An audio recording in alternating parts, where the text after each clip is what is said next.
যার সংসারের কাজ সেই তো করবে, তাই না? আমার সংসারে আমি একা মানুষ, মহিলা বলতেও একা, আবার পুরুষ মানুষ বলতেও একা, তার মানে আমরা দুজন। তার মানে আমার সংসারের কাজ আমি করব, তাতে আমি কাজের লোক রাখি কি রাখি না, আমার হেল্পিং হ্যান্ডের দরকার আছে কি নেই সেটা আমি বুঝবো। এখন বাইরের মানুষের সেটা নিয়ে খুবই মাথা ব্যথা। আমি আমার ঘরের কাজ করি একা নিজে, কেন ঘর ঝাড় দেই, ঘর মুছি, কাপড় কাচি, বাসন মাজি, বাথরুম পরিষ্কার করি, সব কিছুই আমি নিজে হাতে কেন করি?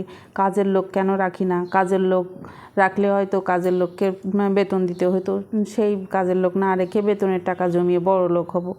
আসলে এটা কোন ধরনের মন মানসিকতা মানুষের সেটাই খুঁজে পাই না। কেউ মানে সে নিজে করবে না আর একজনকেও করতে নিরুৎসাহিত করে। তোমাদের ভাই টাকা পয়সা আছে, তোমরা কাজের লোক রেখে করো, আমাদের টাকা পয়সা সীমিত, আমাদের সাশ্রয় করে চলতে হয়, তাই জন্য আমরা কাজের লোক রাখি না, দেখি বড় লোক হওয়া যায় কি না।